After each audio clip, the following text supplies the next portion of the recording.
Welcome to Teaching Artist Podcast, a show dedicated to discussions of teaching art to kids, making art, and how those things overlap and feed each other.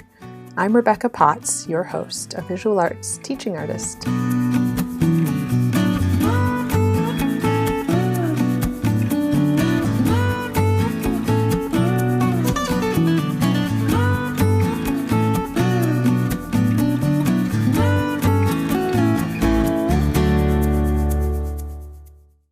Hi, thank you so much for listening. It really means a lot that you are here, tuning in and following along with these incredible conversations. And I have such a special episode for you this week.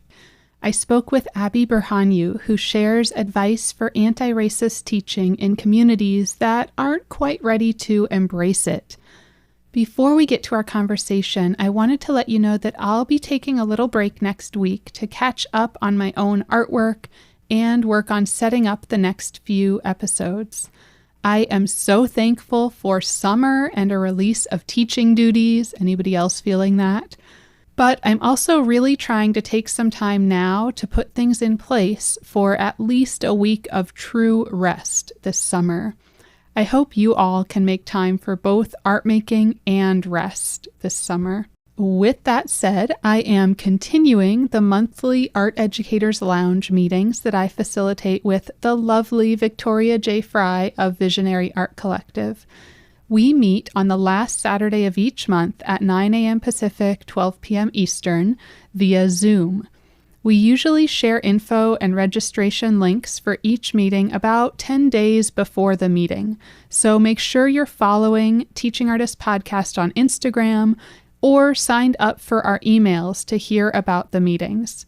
We just had a wonderful meeting with Ekaterina Popova of Create Magazine. Kat shared business tips and inspiration as well as super helpful advice around finding your audience and growing your social media following. Next month, we'll have a free community meeting, which will be another presentation of mini artist talks. We invite artists to share a 5-minute artist talk as a way to practice giving a talk about your work and also get some feedback from our community. If you'd like to sign up to share an artist talk, I'll drop the link in the show notes, and we would love to see you there. Each week, I'm sharing a featured artist as well as a guest interview. I'll share a bit about the featured artist here, as well as sharing images of their work on Instagram and on the website. Our featured artist this week is Amanda Vergara. Amanda is a queer second-generation Filipinx and Chinese-American artist who grew up in Minneapolis, Minnesota, and is currently based in Los Angeles, California.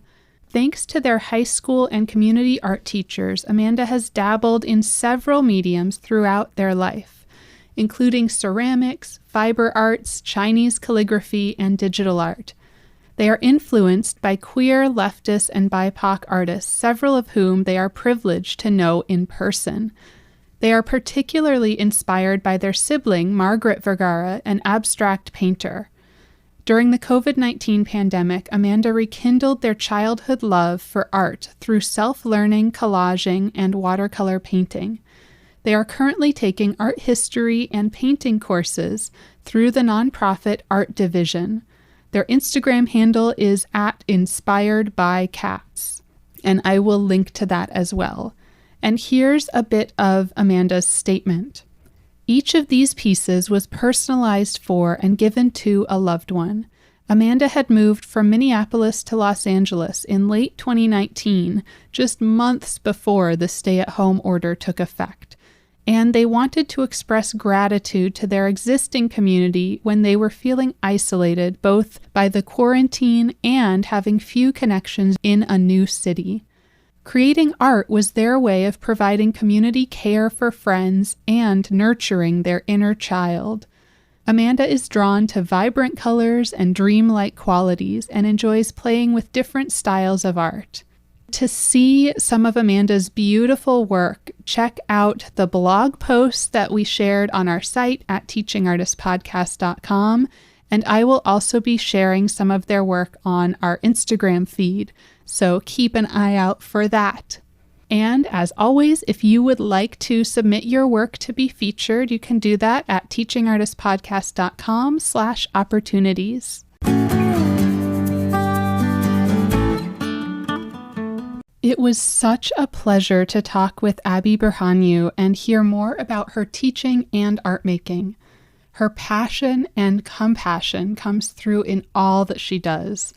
I loved her advice about anti-racist teaching within communities that aren't ready to embrace it. She talked about being a wordsmith, sharing artists' words, and encouraging students to question institutions, and most importantly, showing students love. The way she spoke about helping students grow as compassionate humans was so inspiring. Abby scaffolds these discussions the same way teachers scaffold all learning. She creates stepping stones to help students move away from singular stories about people and cultures unlike their own. Abigail, or Abby Birhanu, is an artist and high school art teacher in St. Louis, Missouri. Born in Addis Ababa, Ethiopia, she moved to the United States at the age of 9. She has always believed in the power of art to shape and transform the learning outcomes, experiences, and identity of the next generation. She practices choice-based art to encourage creativity and confidence in her students, as well as to help them take ownership of their artistic journey. Abby participated in the Fulbright Teachers Exchange program as an exchange teacher to the United Kingdom. The experience was transformative and further solidified her commitment to cross-cultural learning and teaching. Abby loves traveling. She's been to 21 countries and counting, and especially loves partaking in educational and cultural exchange opportunities with her students. As an educator, she is committed to anti-racist, anti-bias, and culturally responsive teaching that cultivates global citizens that understand and value the interconnected world community. Let's hear from Abby. I am talking with Abby Birhanu, and I'm so excited to talk with you again. I did talk with you earlier, but in a group. So Abby was part of the anti-racist art teacher panel that I spoke to last year. It was a while ago. Yeah. Oh my gosh, summer. Yeah. I'm excited to get to talk individually and hear more about your story, your experience. Could we start with that background, kind of walking us through how you got to where you are? Sure. Okay. I just recently switched jobs, so I have some experience in the interview realm recently. That's always helpful too. Right. Yeah, it was an interesting process too. Well, biggest part of my identity when people ask about my background is always that I'm Ethiopian American. It means a lot to me because I came to the States when I was 9. So it was just such a transformative year that when people ask about my background, I start right there. Mm-hmm. So I learned to speak English when I was 9. Wow. I learned American culture when I was 9. Whatever that means, I learned later American culture is very complicated to learn, right? Right. And I don't even know if it can truly be defined. Mm-hmm. And then I honestly discovered a different artist identity. Like before I came to the States, I would say I was a sculptor. I found whatever I could around my house and made sculpture. It was plastic. I didn't have a lot of toys growing up. I just didn't. In our house, we had books. We didn't have a lot of toys. And we just had each other's company, I guess, you know. But when I came to the States, and you hear this from artists who are English language learners often, I've noticed, when connecting with artists who are English language learners, they connected with their peers through their art. And that is very true for me as well. I couldn't speak to people, so I drew. I liked to draw. I copied whatever I saw. I loved observational drawing. I still do. There's something very therapeutic and meditative meditative about observational drawing for me. And I try to also get my kids to go into that space with me every so often as a teacher. I tried it with my children and my little ones. They're too young. Yeah. But anyway, so people would say things like, wow, you drew that. It's amazing. I think Ninja Turtles and Disney characters and the X-Men were my go-to for observational drawing. I love the X-Men still, actually, as a 38-year-old. And so that's how I connected with art. And I went to school in Oklahoma, Stillwater, and we didn't have a visual art education. I remember having music, but not visual art. And then I moved to 8 schools, K through 12. Wow. So art education was different in each one. And when we lived in Jefferson City, Missouri, art education was painting, but really very independent. I remember the teacher not really coming over and doing much instruction. It was like, here's paper, here's paint, go for it, which I think is great to a certain extent. So like these different art educators I have in the 8 schools that I went through, or 6 schools, because I didn't have art education in Ethiopia. I experienced art differently with all of, So it definitely made me a lot more creative, and I trusted my artist intuition a lot more. I just didn't have a very structured art education experience. And maybe that's why I admire choice art because I felt growing up, I was always bold in my pursuit of ideas and what I created. And I find the more restrictive you are in your instruction towards students, that it takes away that imagination. So I'm kind of grateful for this non-structured experience I had with art education. And then, I love my family. They're everything to me. But being Ethiopian American, and you say you want to be an art educator is not necessarily their dream job for me. They wanted me to be a nurse or a doctor or an engineer. This is typical of art. And I said, I'm going to be an artist and an art teacher. And I think that was quite but I still pursued it because Rebecca, I've talked about this. I don't think I had a choice. I think some of us, where art is so integral to our identity, we don't have a choice. We don't really have a choice. It is just what we do. And I wouldn't be happy doing literally anything else. So I couldn't do anything else as I saw it. Yeah. That's what I had to. So, and I'm grateful for that because I know I made the right choice. I'm very happy teaching artists. Yeah. Art appreciators. So I like to say I teach art appreciators because I don't know how you could teach kids to be artists, to be honest. And that's why I love teaching artistic behavior for TAB. It's not about teaching artists. It's about the behaviors that come with being an artist, which is that you're daring, you're bold, you're adventurous, you're open-minded. These behaviors are behaviors you can carry through with you in life to just have a more enriched and just a wonderful life experience, right? And so I don't teach students to be artists because I think everybody is an artist. I think they come that way. And it's a matter of just helping them nurture that part of their identity or grasp those parts of our behavior that makes us artists and that makes life worth living, Yeah, that's beautiful. And then when you went to school for art and education for both? Yeah, I didn't know what I was doing. I didn't have a lot of guidance, Right. and that's the part of being an immigrant as well, as your parents navigated a whole other culture growing up. And they don't know how to help you navigate this one. And there's nothing wrong with that because they gave me so much more than guiding me through the college process, But yeah, I just didn't know what I was doing. I went to one of the state schools here and I had a great experience. I met a lot of great mentors. I feel very lucky to have had just some amazing mentors in my life that I still keep in touch with. And these people really nurtured me into the person I am and continue to do that. And then I got my master's in education psychology. Very different. And that surprised a lot of people, I think, because I do love art so much. And I'm really in love with art education, honestly. It's a strange switch has happened in my life, There was a point when I thought teaching art is definitely second to my artist identity. And now if there was a hierarchy and I had to choose, I would say I'm so much an art educator and I'm in love with this profession and the conversations that happen in the classroom with students and playing a mentorship role just fulfills me so much as a person. And there was a time in my life when I won awards for art. I showed a lot in a cohort or by myself. And I didn't like it. I'm not going to lie. I realized I just like making art. I don't enjoy showing it. I don't. I don't enjoy people looking at my art and forming opinions about my art. I'm insecure about it. I think we all are.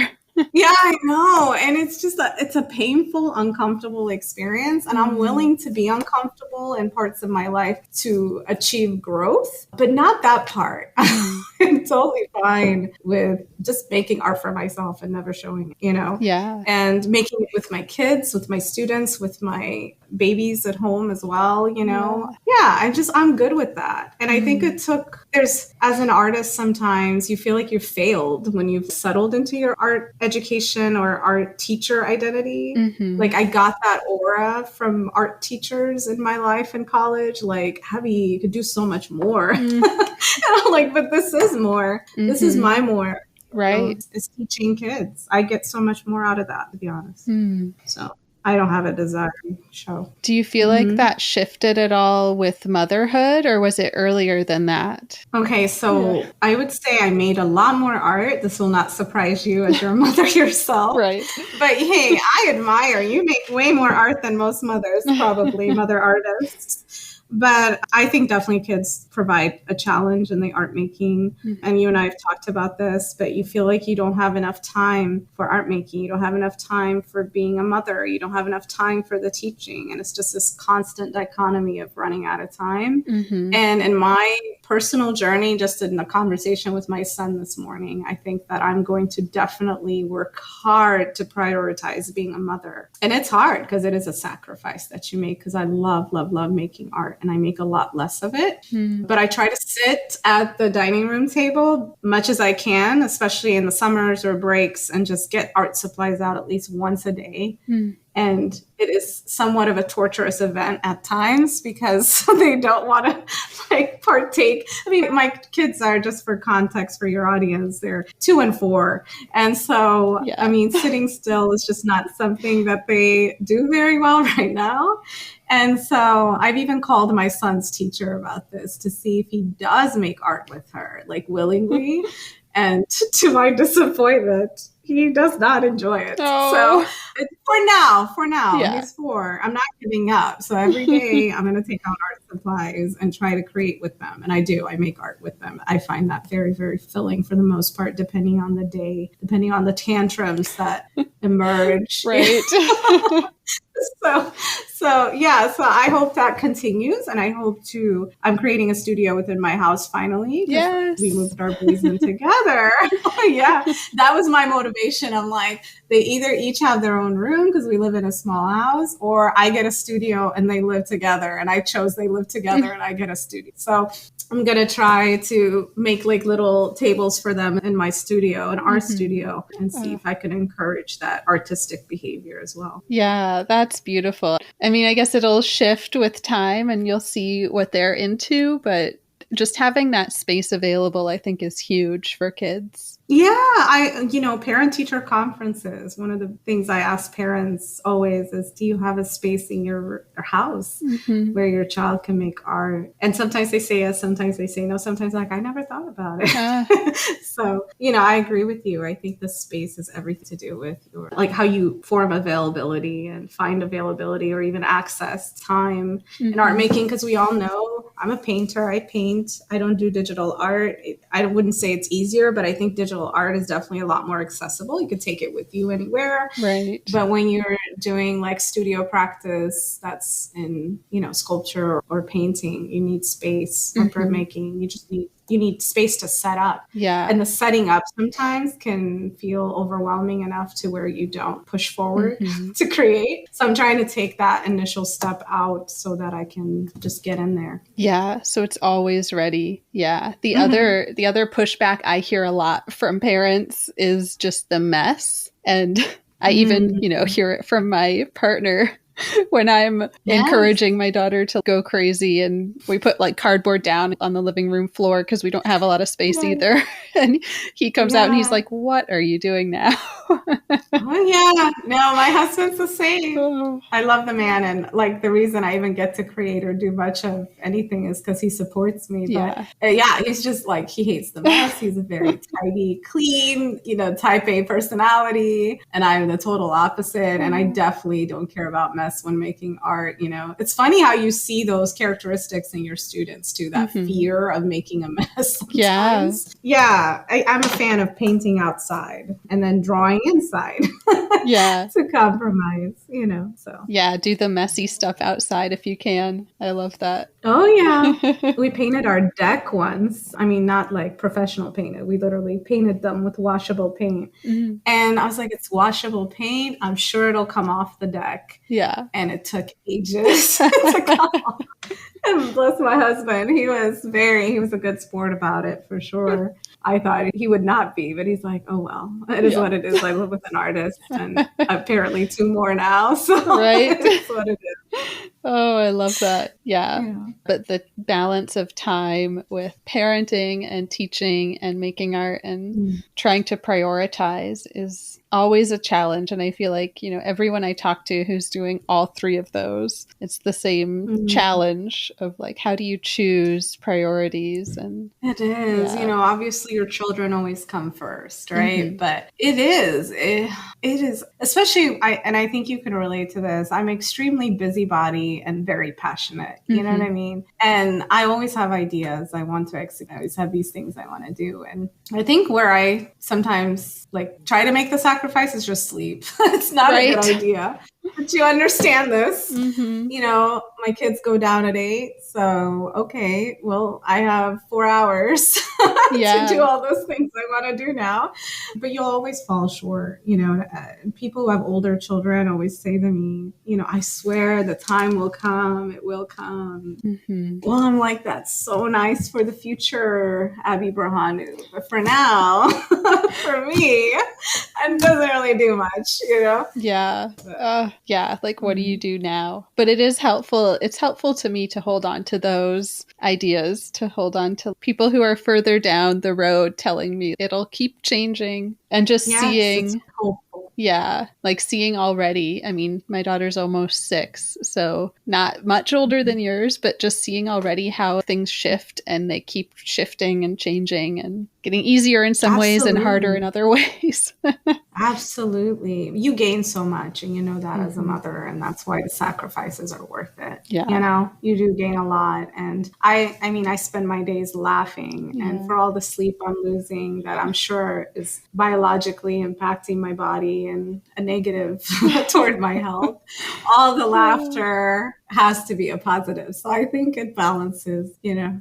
It's all a balance. Absolutely. And I loved how you talked about the method of teaching for artistic behavior and really giving your students a lot of choice and a lot of power in the classroom, and just how that your experience as a student impacted your experience as a teacher. Yeah. I mean, a part of it, Rebecca, and you know, you and I talked a lot about this. One of the reasons I'm a part of the anti-racist art teachers is I really believe in like embracing my students' identity and where they are, you know, and I think tab and choice allow you to do that way more as well. It helps to decentralize your identity and your desires and your wants and truly create this liberated space where, you know, they could be whoever they want. And I needed that in art because I had such a mixed bag of experiences. You know, I went to an Italian school, I went to an Indian school.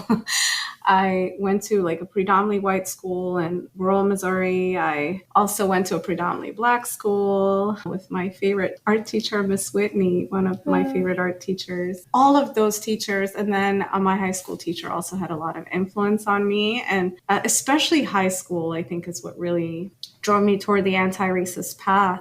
I just felt everywhere I went, it was just white culture. There's no other way of putting it. I was one of 3 Black kids in my entire graduating class. Wow. And I just felt like everywhere I went, I couldn't see myself or find myself.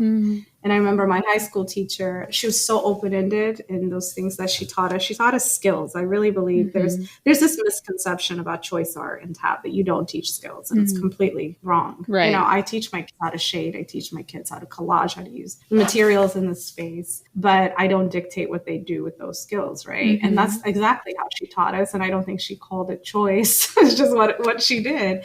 But what I'm saying is, like, I remember I created a lot of art based on my identity, like being Ethiopian American, those things, or the music I was listening to. I loved Destiny's Child, hip hop, and R&B. So, I did a lot of art about that. Or like places I wanted to travel. I always wanted to travel, and I do. I've been to 21 countries. I'm so lucky, and it's not enough. I want to go to more places. They say the more you travel, the more you want to travel, and it's true. Yeah, you just feel like the world is so much bigger than you realize. Anyway, what I'm trying to say is, like, in those ideas and those things I got to generate, I got to exercise my identity in those things I cared for. And that's what I needed, that, like, because everywhere I went, I read white literature. I learned about white history. I learned, and I was very cognizant to it, like very, very aware of it. Because the school I came to before that had more of a social justice curriculum. And I was introduced to diverse writers and thinkers and artists. And because I was introduced to it and I came to the high school experience I had, I was really missing it, so I'm really grateful to have had the space in art to just be myself. And that's why I embrace choice and TAP so much, because it is, at its core, it's centralizing the student, right? And when you centralize the student, you allow them to work through those things. For me, feeling like I don't fit in anywhere, Yeah. Especially where I was in high school. Yeah. And a question that I have been asked and don't have good answers, like don't always have the right answer for, because I'm kind of over here in a little bubble in Los Angeles. A lot of teachers, a big bubble. Compared to my St. Louis bubble. But people have asked about trying to shift towards being more anti-racist in their teaching and more explicitly trying to push themselves in that direction when maybe they haven't before. They don't have a lot of experience, but that they're also coming from really conservative areas, rural areas, and, trying to figure out, like, how do I do this? This is stuff I care about, but I don't really know how to do it. And then on top of that, I'm getting pushback from parents. I'm getting pushback from even my admin. So yeah, I don't know if you would have advice there, because I know you're in sort of a more conservative area. If you'd have advice for people that are kind of in that position of both not having the experience, but then also not having the support. Yeah. So it's interesting. I was having this conversation with somebody the other day. I remember at the beginning of my teaching, I just came in and I thought nothing of teaching my students about my experiences as a Black woman, sharing Carrie James Marshall's work, who I still love. Yeah. Michael Ray Charles and his work about Black imagery in the media and toys and how it's all subverted. Like, I just didn't think anything of those, or Andy Warhol being queer. And I just talked about these things because I wanted my kids, my students, to have this well-rounded idea of the human experience and that it's not all just where they live in Missouri, and it was really important to me, especially because I went to school in the same area that I'm teaching. And I felt like I was trying to give them something that I didn't get, And then over the years, I started seeing a pushback. You can call it in the media. You can call it just like this. Sometimes there's this unspoken thing that you pick up on, and you sometimes see it coming out in the students' arts. And honestly, and I'm not trying to get political, but teaching is political anyway. But during the Obama years, like, it just got, I don't know, as President Obama was in that leadership role, it just became, you felt the push. You just felt it, So I have become a lot more careful in how I word what I say. I really cannot say Black Lives Matter in my classroom, but I can teach Black Lives Matter. And it's unfortunate. I hear myself saying these things and I wish I didn't have to, right? And it almost feels cowardice. But as I see it, I'm looking at the big picture, which is that I would like to teach an anti-racist curriculum. And I want my kids to have a well-rounded idea of the human experience And in order to do that, I want to continue to have my job and be able to do that without pushback, so Right. I've become a wordsmith over the years and really tried to navigate and figure out how to engage students in those discussions. And the big one, and we've talked about this in the podcast with anti-racist art teachers, is using the artist voice as everything, right? And that has to be the springboard. It can't be, hey, everybody, we're going to talk about Carrie James Marshall, whose work is about Black imagery and empowering the color, the even Black, and blah, blah, blah. No, you let him say it because he'll talk about it in his work, right. And then you come behind that and you let the students engage with what he said, and of course there's nothing wrong with that. I still overtly question the art institutions. I always start my school year that way, asking students to name artists they know, usually never women, never people of color, and then just questioning why that might be. And then asking them, and this is the saddest thing, and this is why it's so important that we introduce our students to diverse artists and also question the institutions of art and why they didn't allow people of color, marginalized groups into their institutions, and why they're not printed in the history books, because one of the things kids always say to me when I ask, why do you think that is? Why don't you see color and women in the history books? Why are the artists that you named, Vincent van Gogh and Matisse and Leonardo da Vinci? They say, well, and this always happens at every class, well, those people didn't make art.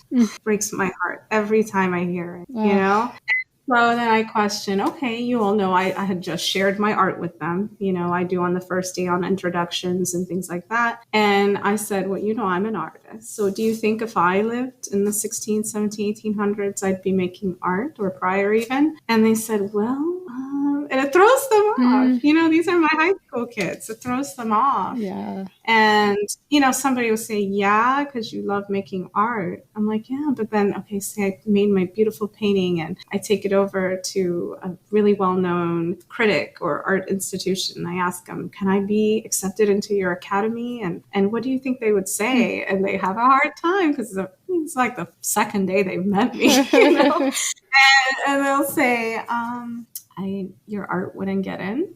I'm like, yeah, why would that be? And they will always go for the women first because you're a woman. Yes. But what other obvious reason? Right. Like there'd be, and then they'll say because you're Black.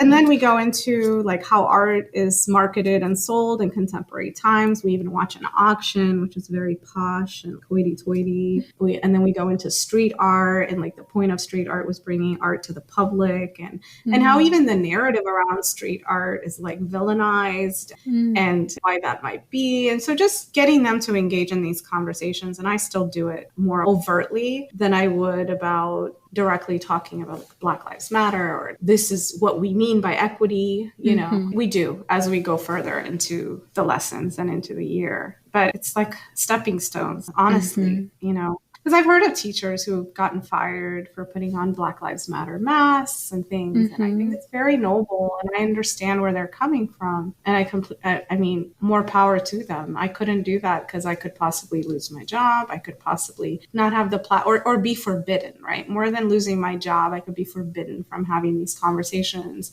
and create this contentious situation for myself where I lose my platform. And the most important thing to me is that I maintain my platform so that I am able to have these conversations with my students, because they are so, so important to their understanding of equity and how they can change institutions moving forward.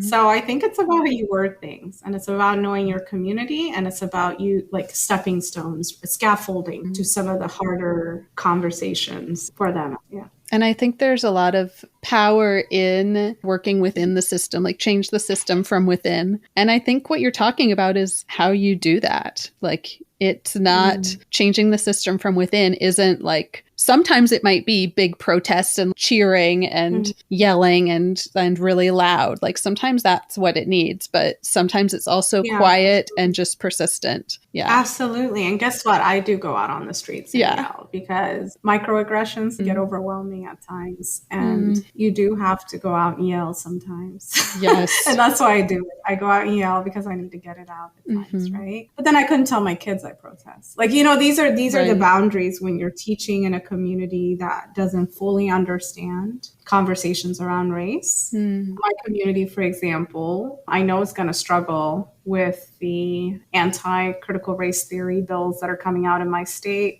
Haven't passed yet, thank goodness. We have a half a year session, so it's likely it's going to emerge again in January, and we're looking out for it. And as you know, we're doing everything we can to combat or just educate people. But what I've noticed in conversations with teachers or just the general public, they don't know what critical race theory is at all. I had a conversation about race with somebody yesterday, and for about an hour we talked about, what the Black experience might be, blah, blah, blah. And this person just had it was this misconstrued idea of what critical race theory is. When I said to this person, hey, what we talked about for an hour right now, and where you said that your mind has been opened to these ideas, that's critical race theory. And it sounds like you want to know more about my experience, and you would like your children to also probably have a more of an open mind and at least exposure. And these bills are going to keep them from having that. And they're going to have to sit across from somebody who's Black to even understand one day if they choose, right? Right. You made the choice, but your children might not. And so it's just really, really sad. And it's also just such a great example of seeing systemic racism at play, like in this most obvious way, a collection of powerful white men get together and generate bills that would silence Black and brown voices. And it's not funny, I'm not laughing, but it is just such, while saying systemic oppression doesn't exist. The irony is just layered there. It's just so layered. Yeah. And it breaks my heart for our students, for our kids, where these bills are being passed, because they are being passed. And they probably will be passed in Missouri. I'm hoping they won't, but I don't know. Yeah. Because if anything, and I'm sorry to go on about this, but no, go on. You just wish you can bring people into the classroom and ask my white students, do you feel Ms. Birhanu hates you? Or that do you hate yourself after being in Ms. Birhanu's class? And no, none of them would say it. I get note after note from my students that tell me all the time, Ms. B, you're the only person I've had classes with that discusses issues that I've always wanted to know more about, and you've really taught me. And I really sound like I'm very self-promoting, but that's not what I'm trying to say. I'm trying to prove the point that my white kids say to me all the time, like, you've really changed my perspective. I really feel more compassionate now, and I feel like I understand more than I did before. And I thank you for being honest about your experiences.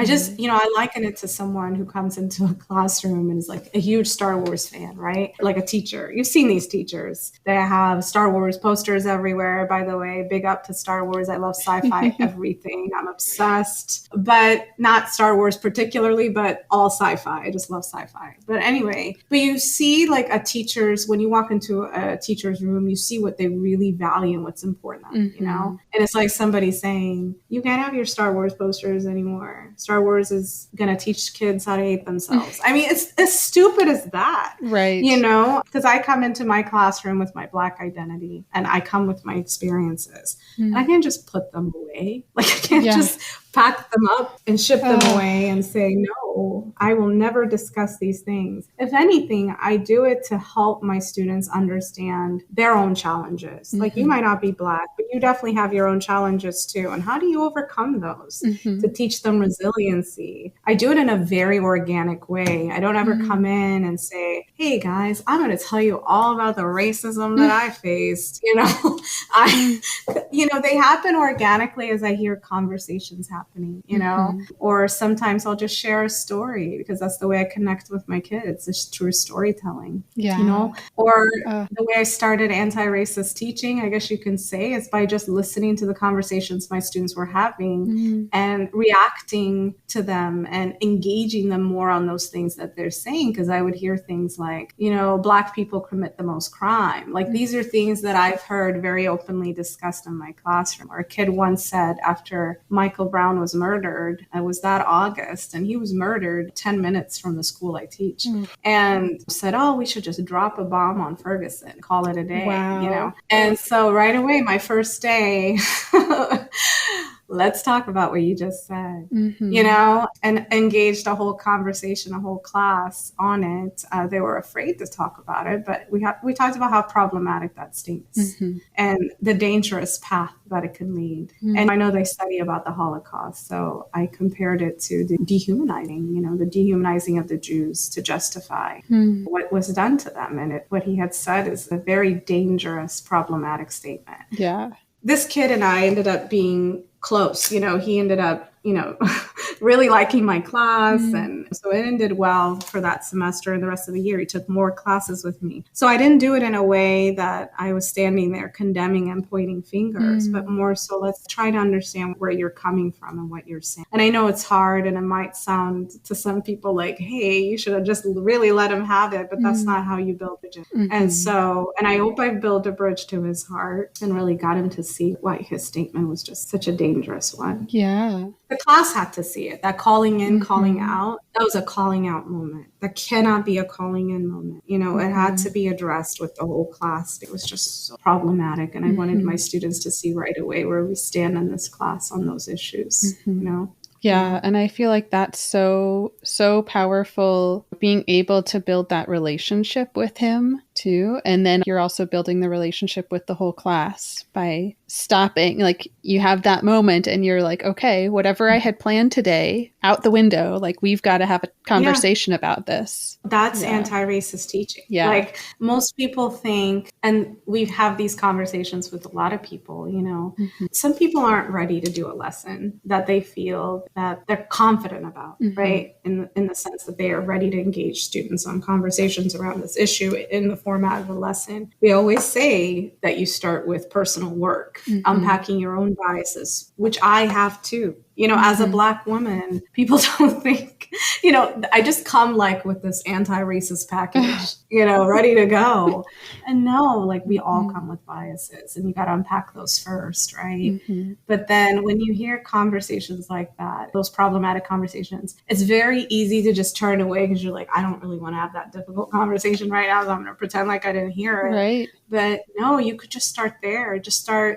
Hey, let's have a conversation about what you just said. Sometimes you do call it, you know, to the student. And sometimes if the whole class heard it and the student is trying to grab the attention of his peers through this problematic statement, then you do have call it out and work together through it. And I mean, as simple as like, I have a world art class. One of my students said, you know, he looked at paint water that one of his peers have and he said, hey man, that looks like Nicaraguan water.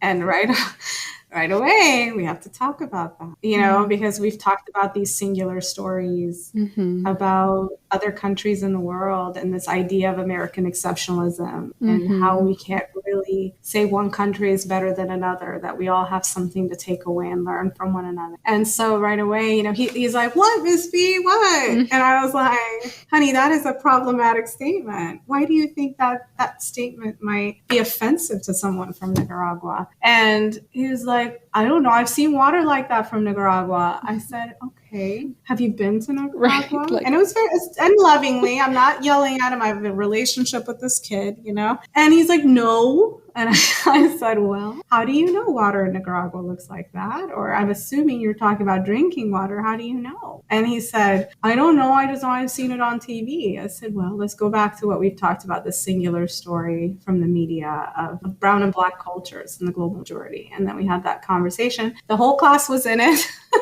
you know, and they were all kind of walking around. It was a very organic setting. It wasn't like we were sitting down and we're going to have instruction on this right now, you know? And I told him, I said, hey, I love you. And I don't want you to go out into the world thinking that way about people who have different experiences from you, you know, because people can make assumptions about you too, based on what they see on TV. So we really have to be careful. Right. And then I referenced it back to a lesson about the singular story of Africa as a continent, you know, which is always referred to as if it's a country. Right. And like my own experiences of being asked if I ate elephant meat or lived in trees or, you know, wore clothes. And so I was like, do you see how similar those could be. And he was like, yeah, I guess I never thought about him as B. And he's like, thank you. Like, I don't want to look stupid in the world. I was like, he talks like this. I'm not trying to make fun of him.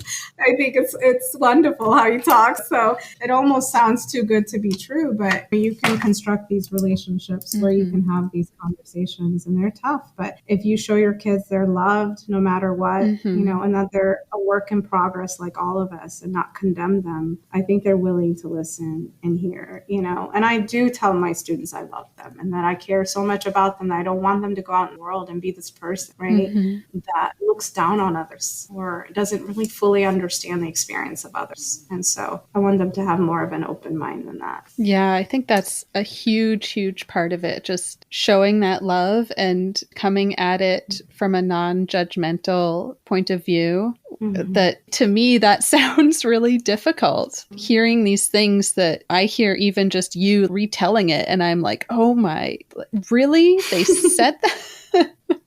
And they know they say that. Like, you know, and I'm about to go into a middle school setting. I got a new job, so I'm going to be teaching middle school at another school district. And people are like, oh yeah, middle school students, they say whatever they want all the time. So I'm like, great. There's going to be anti-racist teaching everywhere then.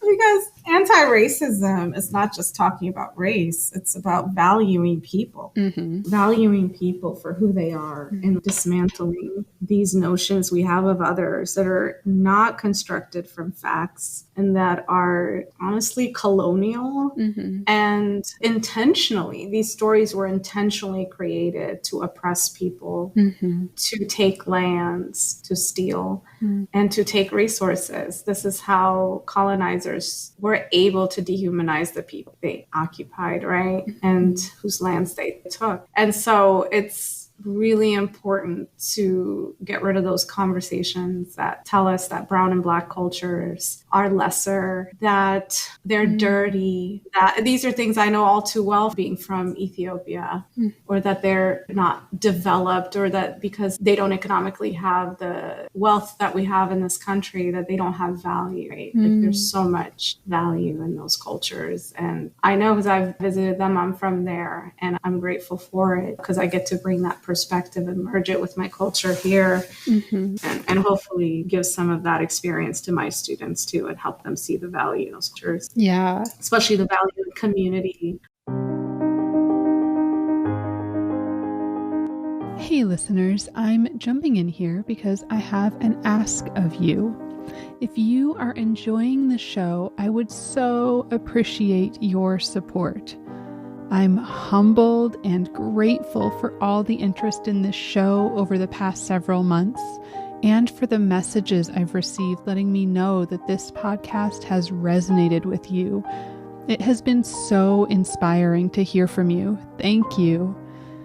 This podcast does take time, effort, and resources to share with you every week.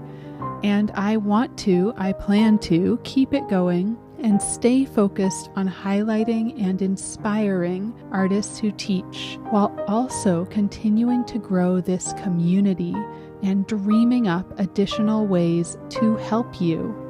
One way to accomplish this is through direct listener support. Your support would really help the show and community grow. So I've set up a link where you can quickly and easily support the show.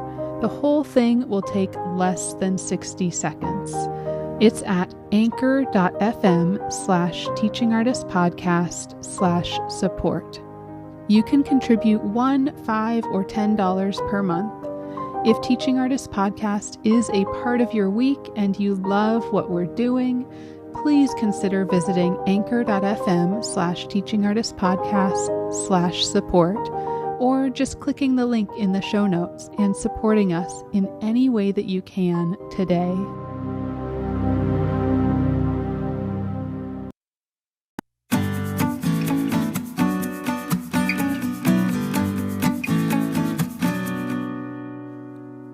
I was telling somebody this. When we moved to Oklahoma, first of all, the plains. I came from the highlands, Addis Ababa, where I was born, is mountains everywhere. And so I felt like I was going to fall off the earth because it was so flat. It's like, I might just like tip over and it's done, I know the earth is round, for the record. I'm not a flat earther.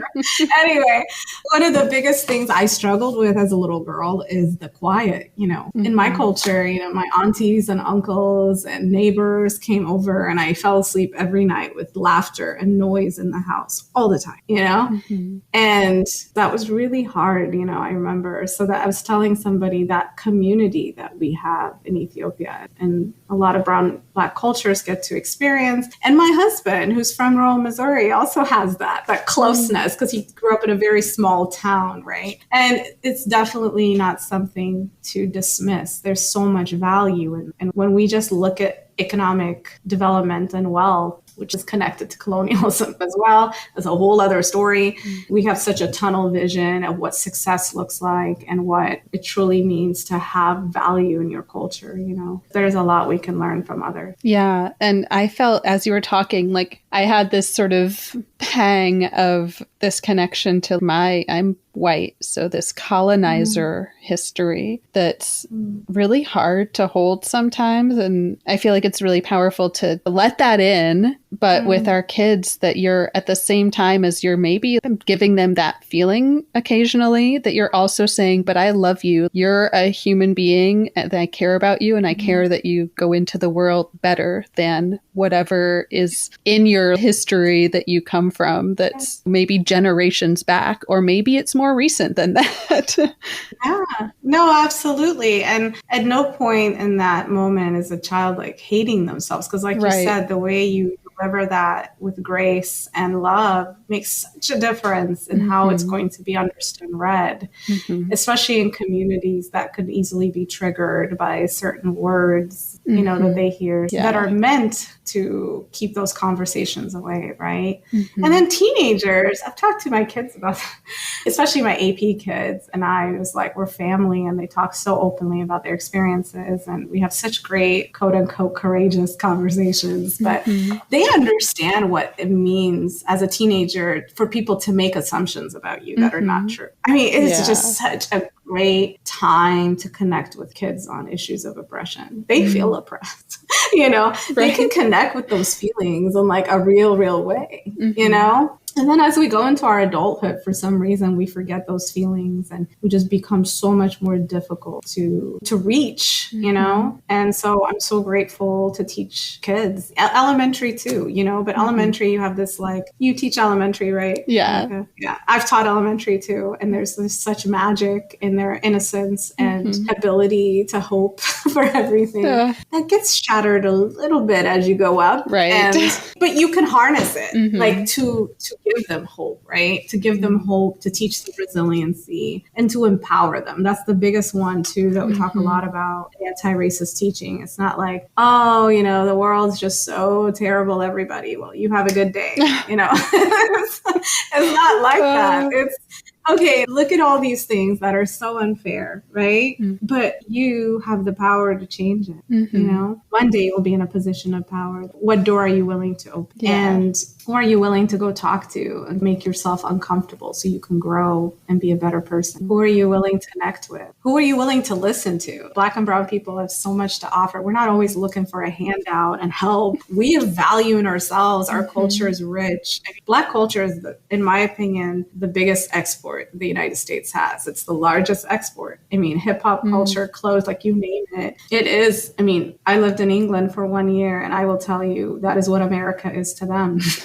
And so partly the Brits are complicated people, but I love them. But you know what I mean? But it's our largest export, and just like tapping into that too, and seeing the value, and not just seeing value in some of it, right? But embracing where the motivation for the music comes from, for the clothes comes from. Because I think it's so easy to compartmentalize and be like, I like rappers, but Black people, Right. It's like, you can't really separate those things. You got to value the fullness. And that's that's another thing anti-racist teaching aims to do, is help people see each other in their fullness and not just in these stereotypical caricature ways, right?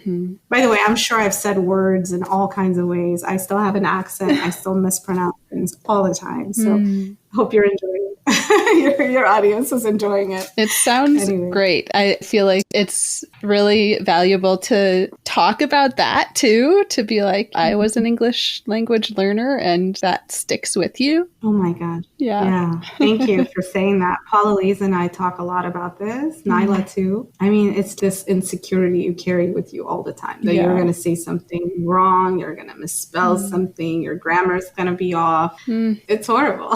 But you got to push through it. I've just learned to push through it, sometimes point it out and just be like, but I speak another language. Hey, that's pretty cool. That's amazing. And I have this whole other culture I get to admire and partake in too. So it is what it is. And there's nothing wrong with that, right? Yeah. I feel that way about this whole idea of standard English anyway. I don't really prescribe to that. I think people talk based on the cultures they come from, and that's beautiful. Instead of trying to standardize one language as like the end all be all, we should really try to learn one another's and embrace that difference and that beauty too. Yeah, I feel like that and what you were talking about before connects back to the idea of this singular story and thinking about Black culture as not only rap culture, but like where did that originate from? What's behind it? But then also that not all Black musicians are rappers, Exactly. You are people interested in all kinds of different things. Absolutely. And I always said one of the most difficult, and I talk about this with my brown and Black kids too, like individually at times they bring it up. One of the hardest things about being a person of color is like there is this caricature of you that you're supposed to fit into. And if you don't, like I listen to Nirvana and it throws people off. Like, what? You're a Black girl that listens to grunge? And like, yeah. And like, I get to do that. I am a multi-dimensional person. And I get to be that. And I tell my kids that all the time, my brown and Black kids especially. You can be who you want to be. You don't have to be. And that's a message for all my kids all the time. But like I especially see the pressure in my brown and Black kids to be the specific, what makes Black Black. The Black experience is diverse. It's multidimensional. There's this beautiful spectrum. So it doesn't have to be like if you don't act this way or be this way in this intentional way of what makes Black Black, that you're not Black. Like no one can take that away. I am a Black woman. I'm a Black immigrant, and my experiences are different. When I talk to my Black American friends, their experiences are different, and that has shaped us in different ways. And so, yeah, I really hate like that. It just feels like a little mini prison I've always lived with, this idea that I have to listen to a certain type of music and I have to talk a certain way, and these are conversations I've had with a lot of my Black and brown friends where they feel that pressure too, and just got to push through it. Because again, like you said, that's a part of that singular story that you have to break. And you can only do it if you live your truth and who you are. Absolutely.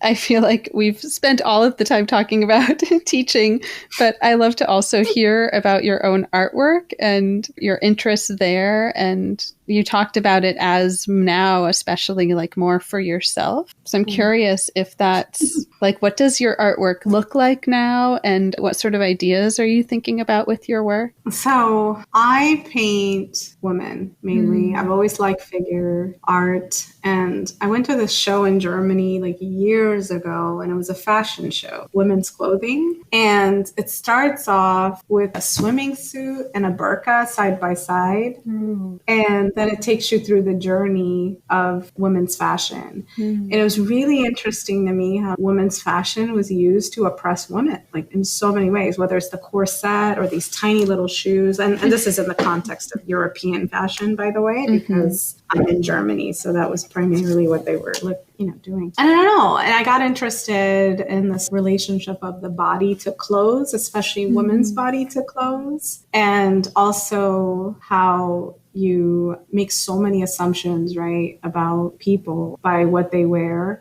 And so I started painting these black figures, and they're just black in color, like black, black, black. Mm-hmm. And it wasn't even really associated with race, although everybody thinks so, because I'm a Black woman. It's kind of like what we talked about, what you said earlier about Black rappers, you know, like when you're a Black person, oh, your work is about being a Black woman. I'm like, some of my work is, you know, and I'm sure that's a big part of it because that's who I am, but not always. That's not like the springboard or the place that I started. You know? And I also have always liked superheroes and loved the X-Men all my life. Yeah. And probably because it dealt with oppression and I related to that story very well. I even remember doing a lesson with my kids on X-Men and like Malcolm X being Magneto and Martin Luther King being Professor X, and like their philosophical differences and things or where they align as well. So I also just like to pose my women in the most powerful way I can. And I always give them something they're holding, and that sci-fi element comes in. They're always holding something that glows like a ball.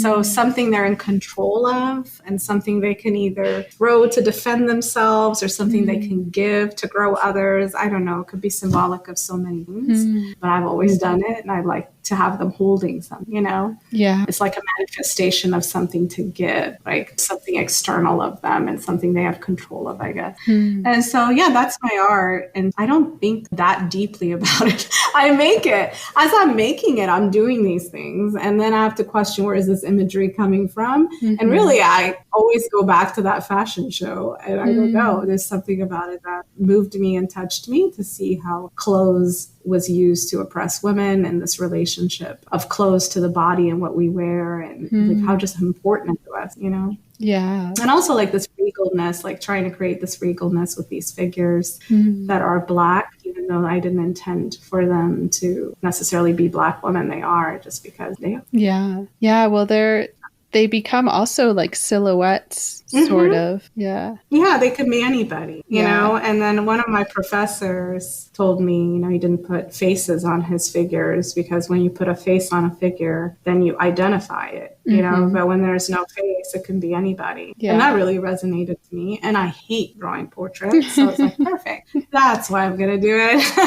It's ambiguous. But yeah, but at the end of the day, I enjoy painting and collage and mixed. So that's what I tend to work in. I don't enjoy landscape, but I appreciate landscape and perspective. And that's, I think, why I love your work so much, you know? And my work is so busy. I think I appreciate it just because I don't tend to do it. I tend to appreciate work that I don't do, you know? And it's so busy. And I will tell you this, and this comes back to the aesthetics. And when we teach anti-racist education, like something we need to be aware of. I come from a culture with busy design. You know what I mean? Ethiopian fashion is white mainly, but then you have these intricate patterns, you know? I've always been attracted to busy. And I always felt like busy is not beautiful. And busy is so integral to my culture and who I am. And I felt like I always tried to aspire to this European constructivist, minimalist aesthetic, because that was what was presented as beautiful to me in my education and something I should aspire to. And that's something I really had to break out of because I hated my art because it wasn't like that, you know? Yeah. And so this is something I really try not to do with my kids, is teach them my sense of composition as like, this is the perfect type of composition. I teach them kind of the basics, but then try to come at it from many different directions and analyze composition of just diverse kind of appearances. Yeah. So they could see aesthetic beauty as diverse as well, not just this one idea of beauty. Yeah, I feel like there was somebody I spoke to, I think it might have been Kate Hessen in one of the very first episodes, who brought up this idea of artistic bias or like aesthetic bias, that as an artist and an art educator, you come in with your own aesthetic ideas of what's your taste, basically. and how you have that, but at the same time don't necessarily only share like things that you think are good. Yeah, absolutely. And that's what it means to decentralize yourself in the classroom. It's hard. Yeah. It's hard because we come in with our interests and with our idea of what the perfect art classroom looks like. And, and the best classroom space is one that belongs to the students. And if you could just stick with that, and you know what, you're not going to get like work that you feel is aesthetically beautiful sometimes. And like, why are you the decider of aesthetic beauty anyway? Right. Is that really what art is supposed to be? And so, and, you know, some people might hear this, and I have heard this as well, is, well, you got to have a standard. It's like the standard is helping the student find their voice. You know what I mean? And giving them like a bag of tricks along the way if they want to use it. So any feedback I give to my kids, I always say, listen, I'm about to give you some feedback, but you can totally not use any of it, and it's okay.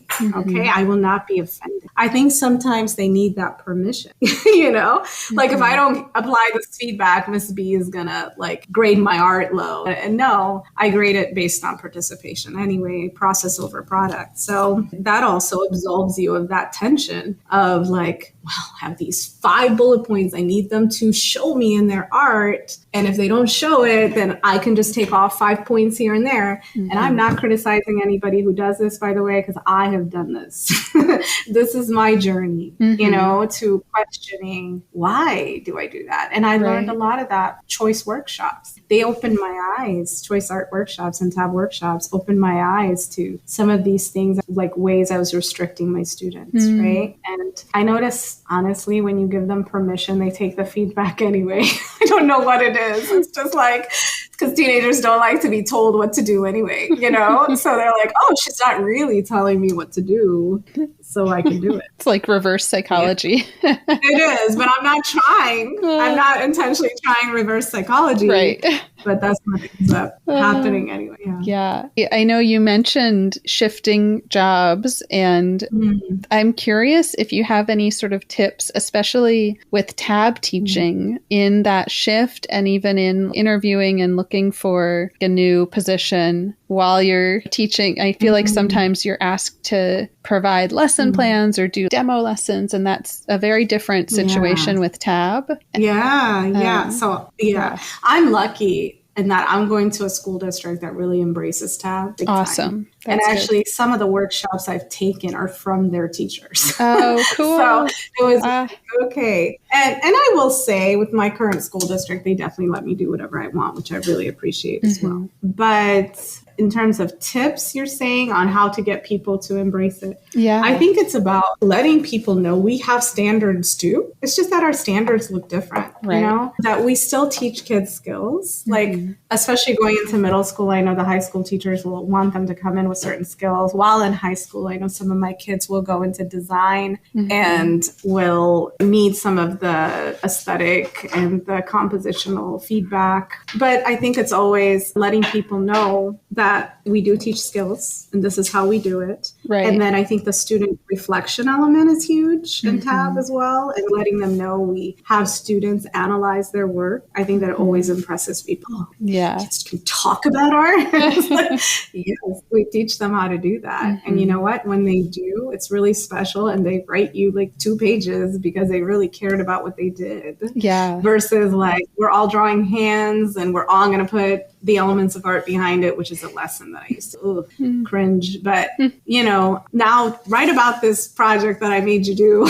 You know, it's different from, so I think just pointing that out, like these are the standards that I have for my students, which is that they find their own student voice and their own aesthetic while I provide feedback along the way on how to use the media, teach them skills on how to harness design concepts and bring them into their work. And then I also really look for growth. And that's my standard. Like, where did the students start? Where are they now? Where are they headed? And then pushing, I think the big thing with TAB that people don't like make is like, you're okay with a kid just using pencil the entire semester? And it's like, for me, in my own philosophy, if I see a kid doing that, I'm fine with it. But then at some point I'll come in and have a conversation about risk-taking, you know, and how important it is as artists that we push ourselves beyond our comfort. Yeah. And that is artistic behavior, right? And then using the 8 studio habits, obviously, as a guide. And those are your standards. Those are great standards. Right. Explore. I think that's a big one that people are afraid of, is like, it's just a free-for-all. But it's about facilitating over direct. I think that's the big one that they have to know, is like, you're facilitating the learning and not directing the learning.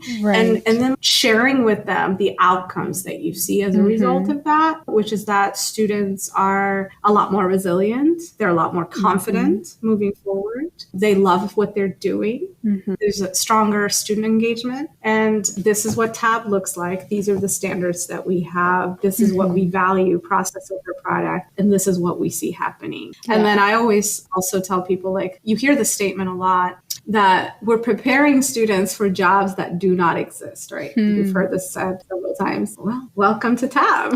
Like, we don't know what's going to come out of that. But what we do is we train kids for this unknown thing. We train kids to work through problem solving and experimentation. And those are the behaviors that are going to lead to a person that's able to tackle a job that's not yet constructed, right? Absolutely. So I think it's a big one too. Yeah, I often hear this worry that it's just complete chaos. Like, what happens in a classroom where students can choose what they're doing and get up and go get the materials they need? And I'm like, well, it's actually less chaos because they've chosen what they want to be doing, and they feel like human beings who are empowered to get what they need to get to do what they want to do.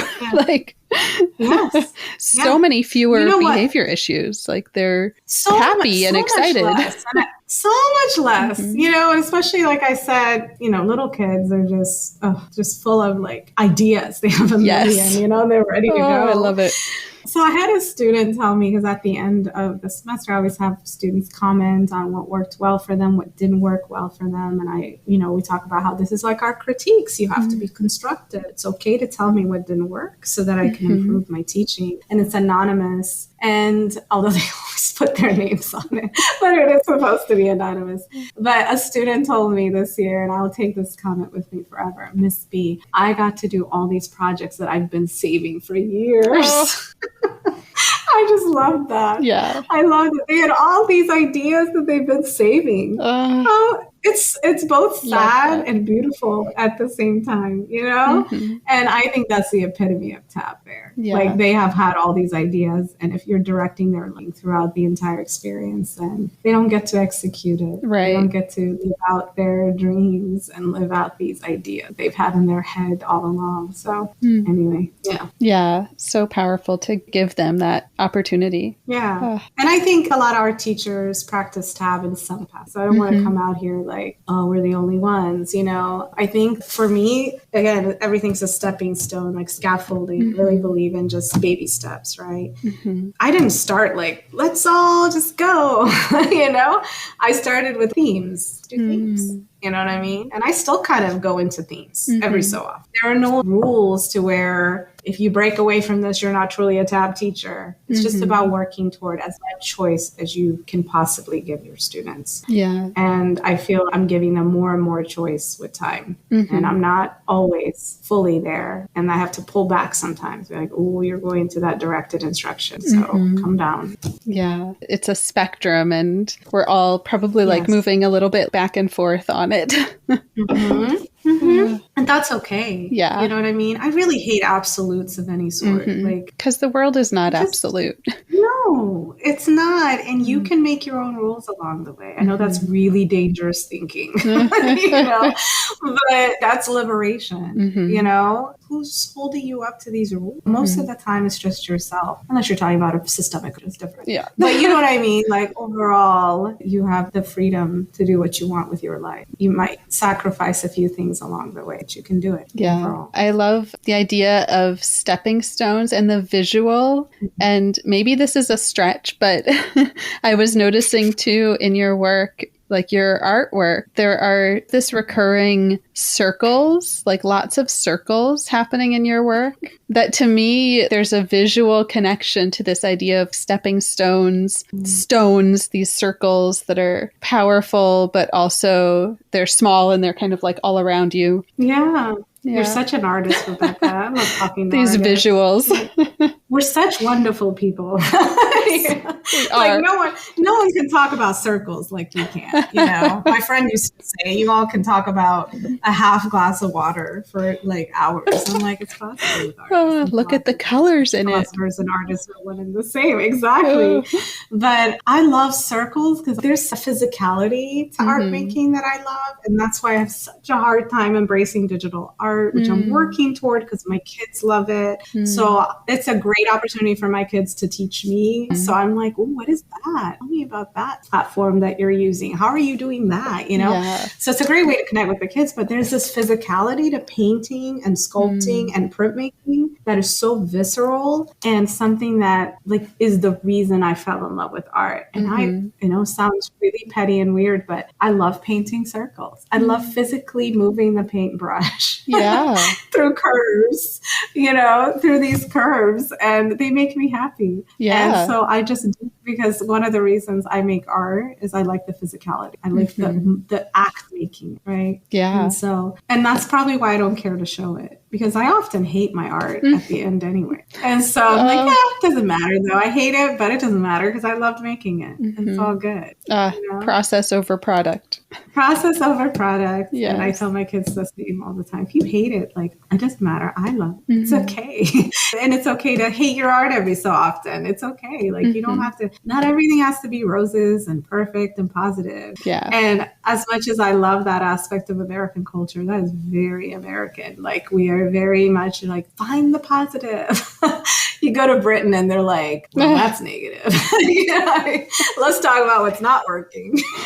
And my British friends would laugh. They would laugh at this. You know, they would say, oh, you're relentless, like American optimism is so annoying. You know, it's a cultural thing that we have that like, oh, but we want all our kids to love everything and all the time and everything they do. And, you know, no, that's not reality. That's not the full human experience and the feelings. Like, and that's partly, I mean, not like coming back to racism, because I like to always come back to racism. Because it's always there.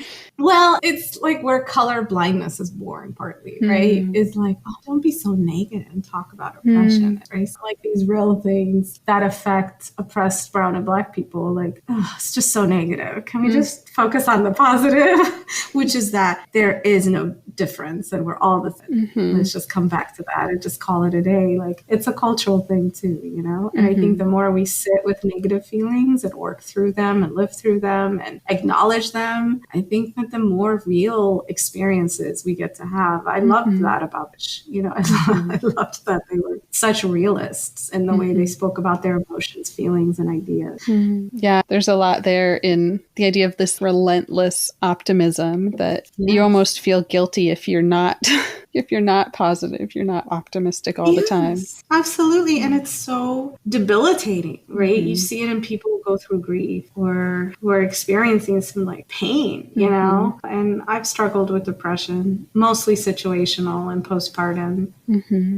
But God, what I need is I just need to work through it and sit and, you know, not feel happy. And I smile a lot. I'm a decently bubbly person. And like those days when I'm not able to be, it's like I feel like I have no permission. I might feel the same way. And it's not good. I'm just going to go with the simplest. Yeah. We shouldn't impose our way of processing negative feelings on us. Like, we should be able to process those how we want to process to work, right? Yeah. So it's something that we need to work in our culture. And we are. I see it. I see us working. Yeah. I saw some quote that was basically saying like, it's okay to not be okay. And that's hard. That's something I have to sit with sometimes. Like, try to just be okay with not being okay. Yes. Yes. That's so important for our kids to know too. You know, I think that so much teaching, if we focus like in terms of the weight of distribution of knowledge and just teaching as social, emotional, empathy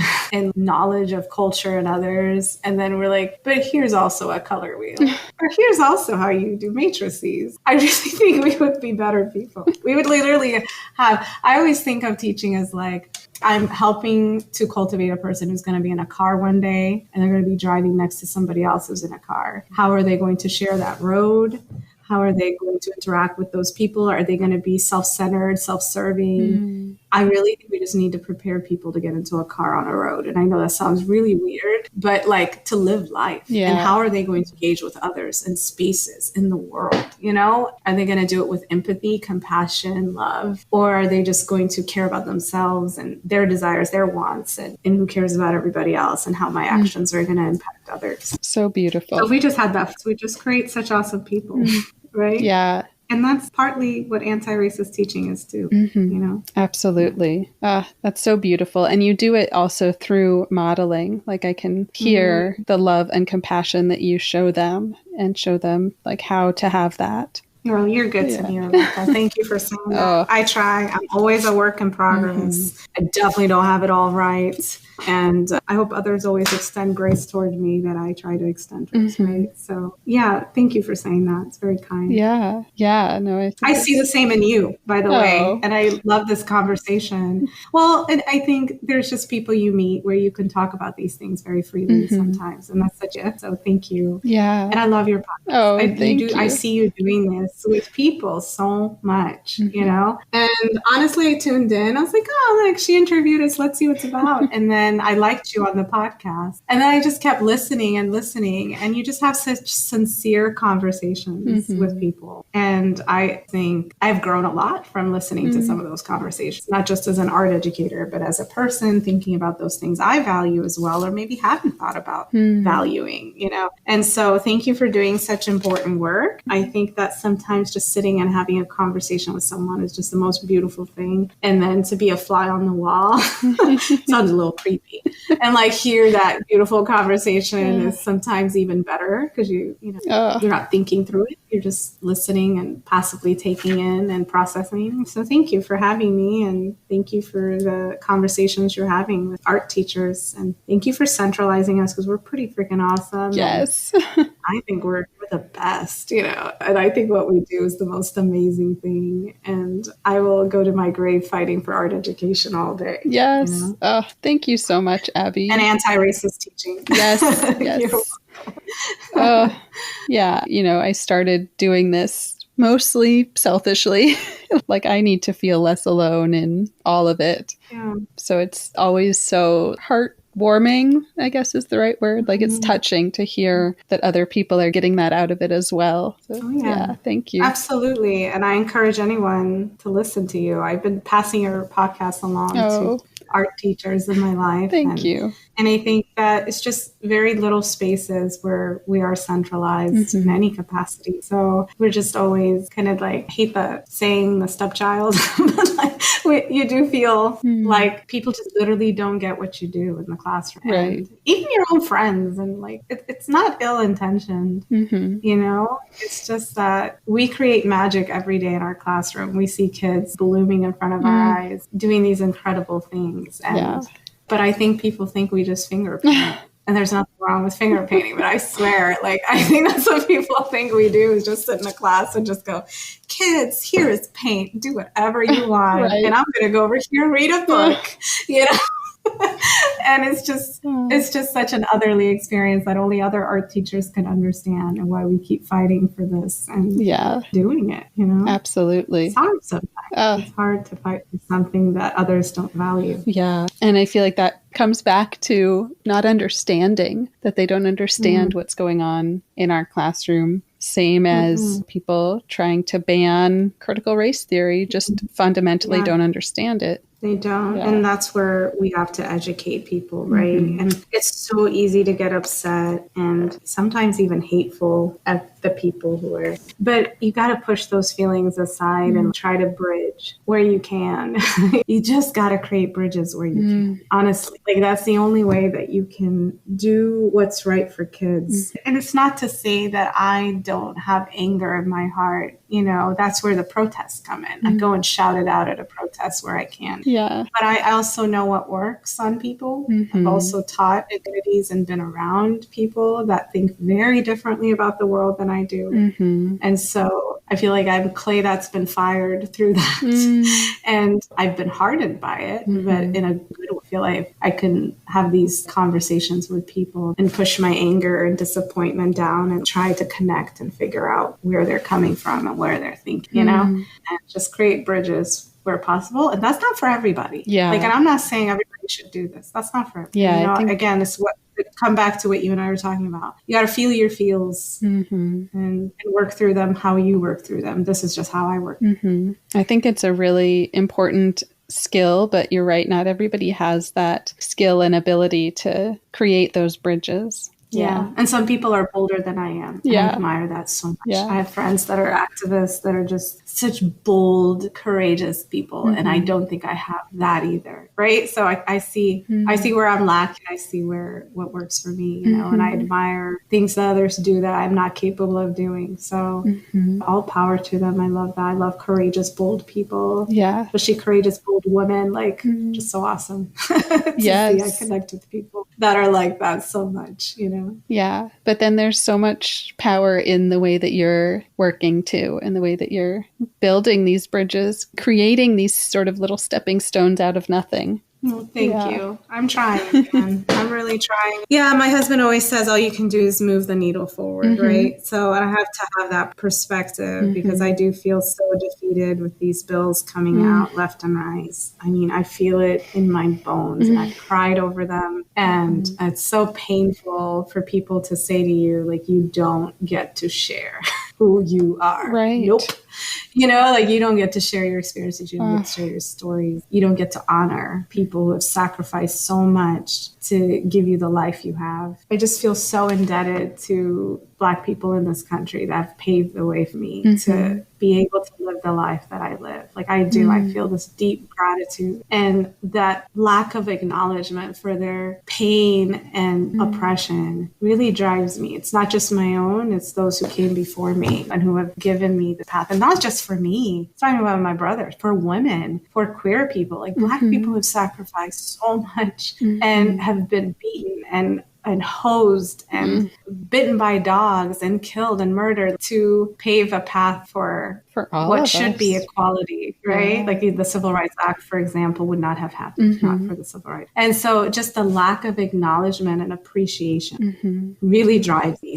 I have to tell people these stories and I have to make sure connect. And I'm grateful for it. As a Black immigrant, I'm very grateful for it. So it's not just for me, you know? Yeah. And I have to do it for others coming past, right? For my kids and for my students and for those who come in the future, invest in the next generation, you know? Yeah. And we get a platform to be able to do that. That's great. So, as educators. Absolutely. Well, I would love to throw you these two questions that I try to ask everybody. You probably know. Sure. I do know them. What are you curious about right now?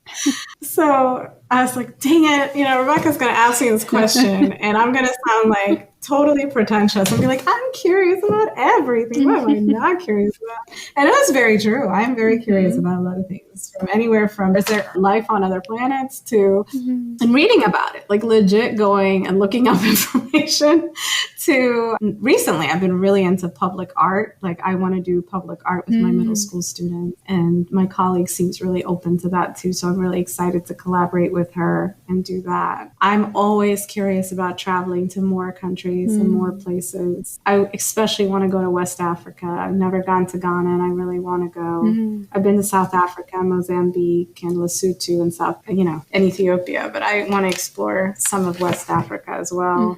I always wanted to go to Turkey as well. Ooh. Yeah. So traveling is, and like big one here. See, I told you I'm curious about too many things. I really want to take my students to the continent of Africa. It is a thing. I don't know where yet, so I'm not generalizing because I hate doing that about the continent of Africa. But somewhere, you know, Ghana would be great because I haven't been there. Mm-hmm. And so I took them to China like 3 years ago, and that was such a beautiful experience to see your students and travel. It is literally euphoric to see them, like these little seeds just blooming everywhere that are being planted through their travel experiences, and then like falling in love with traveling. And they paved their own way, a lot of them. They come from very humble beginnings, the same ones I came from. And they were like working at Denny's and like fast food and doing everything they can to pay for this trip on their own, and to see them realize that dream. It was so beautiful how they've used it in college and you know. So I want to travel more. I'm curious forever about traveling, and especially with students. And so those are just some things I'm curious about, I guess. Yeah.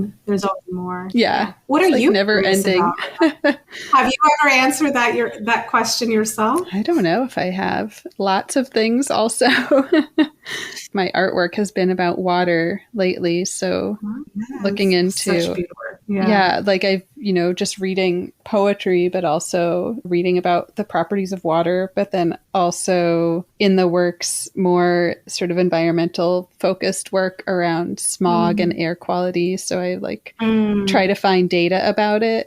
And and then trying to kind of bridge all of the gaps. Like in my own artwork, I'm interested in many different things, and I'm constantly trying to pull them all together, which is hard because it's too many things. Motherhood and the body, the female body, and then environment. And there's some kernel of an idea in there about Mother Earth connecting to the female body and womanhood and environment and climate change. Gaia, like you can base the whole work on Gaia. And if I was going to have a daughter, I was going to name her Gaia. Oh, beautiful. I make a lot of art about my kids now too. Like I love making art, It's just, I have so much love for them. It just has to come out somehow. And it comes through the art, comes through kisses. So. Beautiful. This is fun. It is interesting how when we become mothers, we make not everyone. This is a trend with mommy artists. Yeah, but it's like, what else takes up your entire world? Nothing. Literally nothing. And talk about complete unpredictability, right? I'm going to go home and do this. No, you're not. Instead, you're going to be doing this, So it's definitely an adventure, So I want to live abroad with my kids. That's another thing I'm curious about. I really, really want to give them that exposure to life in other places, because I'm a sci-fi fan. It's almost like traveling to other planets. As the world is so beautifully diverse and has so much history to offer, so much stories, so much everything. And forever, it literally feels like you're on a different planet. So I want my students to experience it, and I really want my own children to as well. Yeah. The other question, the fun one, what is your favorite food? Oh, that one's easy. I was like, Rebecca asked, I got this. Indian. Ooh. Love Indian food. I could literally eat it for breakfast, lunch, and dinner. I do not, because it's probably not a good idea to, but I know all the Indian restaurants in St. Louis. I know the patients. I know what each dish tastes like at each place. Sag paneer or palak paneer is my favorite. The cube cheese. It's so good. Oh, it's so good. And I like Vietnamese well. So I have a pretty worldly palate. I don't know if that's the right way to put it, but when someone says, let's go out to eat, my inclination is like, from what country? More travel. It's always my go-to. Yeah, more travel. And then Ethiopian, like if you're Ethiopian, if anyone Ethiopian is listening to this, I have to say this, or else I'd be like, what is wrong? I mean, if you're Ethiopian, it's in your blood to love Ethiopian food. It's just like, there's something addictive about the injera, which is the spongy bread and various sauces and things like that, which I try to make for my kids when I can. Yeah. That bread is incredible. You have a lot of Ethiopians in LA, so I'm sure you've had plenty. Yeah, I know. So I have two more things. One is there anyone that you would like to thank or give a shout out to? Yes. I mean, my husband, he's my partner in everything. And, anytime I say, hey, you got the boys today, I got this thing going on, I got this. I have I don't know how my life got this busy, but it did. And he's always there. And I really appreciate it. He's also a great sounding board for me. And he does encourage me to make art, but I don't like being encouraged to make art. I want to make it when I want to make it. So that part irritates me every so often. But But he's such support for me. And then my mom, my mom is my rock. She watches my boys. I'm able to do this with you because she's watching them, for me right now. That's huge. And I'm just so appreciative to her. And then all my friends and colleagues who are always letting me be who I am and lovingly and just putting laughter in my life. I love laughing. I have an okay sense of humor, but I definitely love laughing with people.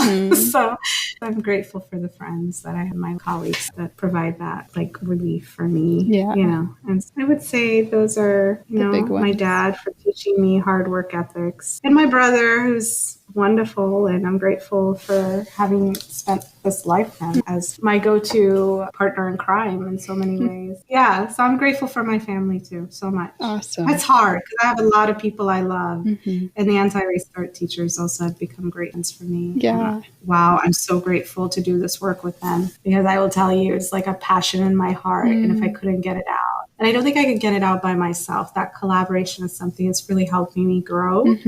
And I'm just so glad to even have somebody to vent with about these things. Right. So, that's huge. So I feel like it's an Oscar speech. And then, what's your other one?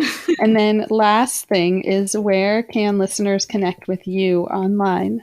God, I'm so bad at that, Rebecca. I can also link. I have your links. I was going to say just link. Yeah. I honestly am like an 80-year-old. I am horrible with social media.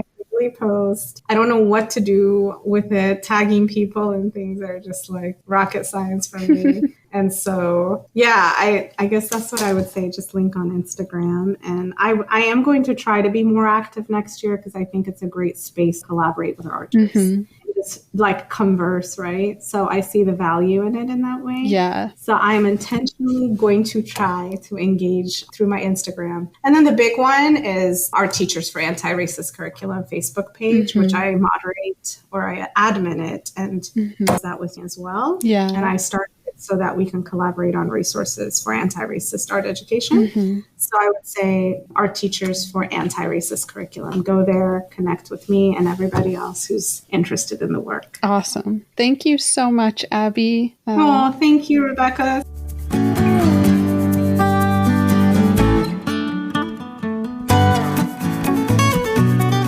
Thank you so much for listening. As always, you can reach me at Teaching Artist Podcast on Instagram or teachingartistpodcast@gmail.com. Who do you want to hear from? Please share your recommendations of teaching artists. And if you loved this episode, please subscribe, leave a review wherever you listen to podcasts, and follow me. It really makes a big difference. Thank you.